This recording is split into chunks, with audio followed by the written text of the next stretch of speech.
काली नजर। माँ, माँ। अरे क्या माँ माँ कर रहा है? बकरी का बच्चा है क्या? अरे माँ, मजाक छोड़ो। मुझे फाइनली वो मेन चौराहे वाली दुकान मिल गई है। अब देखना, आपका बेटा दुगनी स्पीड से पैसा कमाएगा। उफ़ो, ये क्या? मेरी ऑनलाइन मेकअप क्लास चल रही है। इतनी जोर से क्यों बोल रहे हो आप दोनों?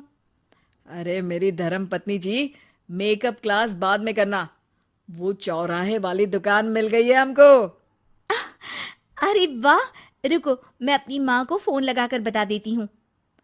अरे मैं भी अपने रिश्तेदारों को बता देती हूँ। कितनी खुशी की बात है।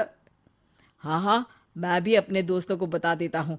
1 हफ्ते बाद रजिस्ट्री है। बस, घर में खुशी का मौका था। उन तीनों ने अपने अपने फोन उठाए और लोगों में बात फैलाना शुरू कर दिया। और रही सही कसर, श्वेता बहू ने अपने पड़ोस में सबको बताकर कर दी। अरे वर्मा आंटी, अब हम भी जल्दी कार ले लेंगे। घर का रेनोवेशन होगा और ठाट से रहेंगे हम भी। अरे, ऐसा क्या हुआ? लॉटरी बाटरी लग गई है क्या? अरे, इस बार चौराहे वाली मॉल में हमको भी दुकान मिल गई है। दुकान नंबर 21, जो एकदम चौराहे पर है। अब ग्राहक बढ़ेंगे तो आमदनी भी बढ़ेगी ही ना। अरे वाह, कितनी खुशी की बात है। मैं बहुत खुश हूँ तुम्हें इतना खुश देख के। बाकी एक बात कहूँ, सबको मत बताते फिरना। किसी की नजर लग जाएगी तो खुशी की खबर वापस लौट जाएगी। हैं? ऐसे थोड़ी ना होता है। अब डरा रही हो। अरे सही कह रही हूँ। काली नजर कहते हैं इस चीज को, जब आप किसी को कुछ बताओ और वो काम बिगड़ जाए। अरे लेकिन मैं तो। तुमने सबको बता दिया ना? हाँ, फोन लगा लगा के। अब बच के रहना। काली नजर बड़ी खतरनाक होती है। श्वेता इतनी खुश रहती है कि वो वर्मा आंटी की बात पर ध्यान ही नहीं देती, जबकि पड़ोस में और भी लोगों से खुशी की खबर शेयर करती रहती है। अगले दिन राजेश बहुत दुखी होकर घर आता है। अरे बेटा, क्या हुआ? मुंह क्यों सूजा हुआ है? मधुमक्खी ने काट लिया क्या? माँ, वो दुकान किसी और के पास चली गई। किसी ने ज्यादा भाव लगा दिया। अरे पर बात तो आपसे हुई थी ना उस दुकान वाले की। हाँ, आज मैं टोकन अमाउंट देने गया था, तब मुझे पता चला। कोई आकर सुबह मुझसे पहले ही ज्यादा अमाउंट दे गया। हम्म, काली नजर। क्या? क्या कहा?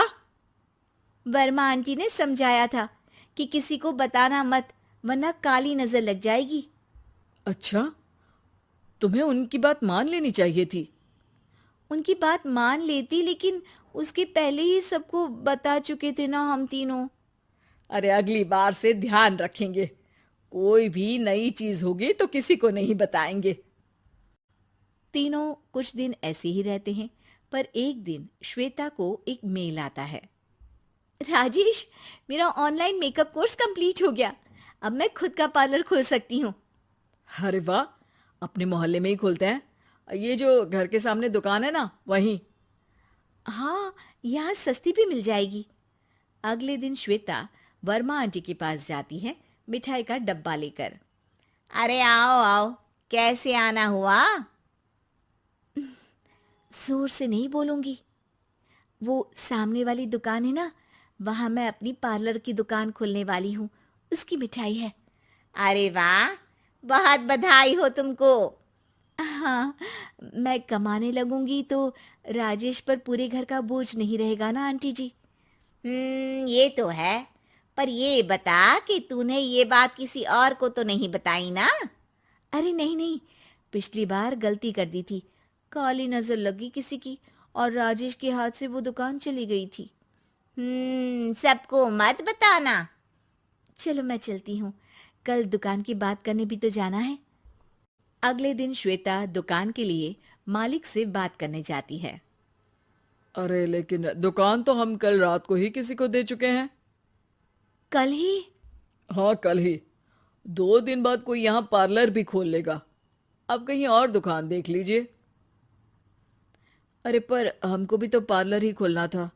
हाँ भाई, ये एक ही दुकान है, आधी आधी तो नहीं दे सकता ना मैं। राजेश और श्वेता घर पर हताश होकर आ जाते हैं। इस बार तो किसी को बताया भी नहीं था, अब किसकी काली नजर लग सकती है। सुनो, तुमने माँ को बताया था क्या?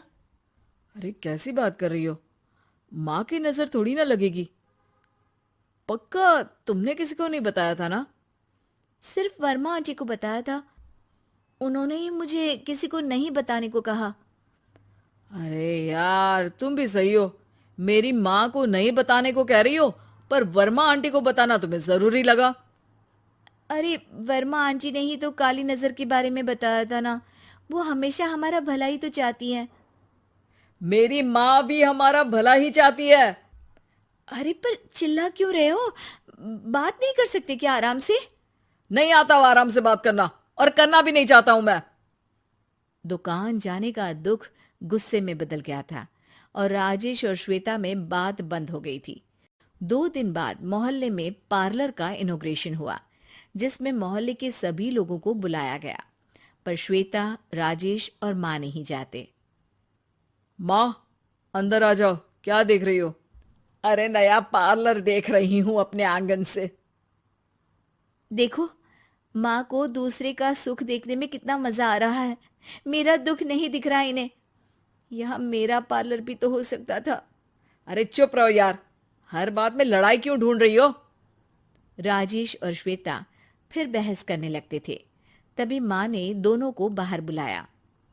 अरे जरा देखो तो, दुकान चलाने वाले का बोर्ड पर नाम क्या लिखा है? श्रुति वर्मा। गाड़ी निकाले बेटा, हमें कहीं जाना है। काली नजर का इलाज कराने? राजेश अपनी बाइक निकालता है। तीनों ट्रिपलिंग कर रहे हैं। माँ राजेश को उस मॉल वाली दुकान पर लेकर जाती है जहां राजेश अपनी दुकान खोलने वाला था। यही दुकान लेना चाहता था ना तू? हाँ, पर इनको भी दुखी करने लेकर आई हो क्या यहाँ पर दुकान दिखाकर? वहां काफी नहीं था? अरे श्वेता, थोड़ा सब्र रख, अभी पता चलेगा कि हम यहाँ क्यों आए हैं। बता, इस दुकान चलाने वाले का नाम क्या है? अनुपम वर्मा। कुछ समझ में आया? वो दुकान वाली श्रुति वर्मा, ये दुकान वाला अनुपम वर्मा, और हमारे पड़ोस में हमने उस दुकानों के बारे में बताया किसको था? अब वर्मा आंटी को। मतलब वर्मा आंटी ही हमारा काम बिगाड़ रही है? नहीं नहीं, ऐसा नहीं हो सकता, ये बस इत्तेफाक है।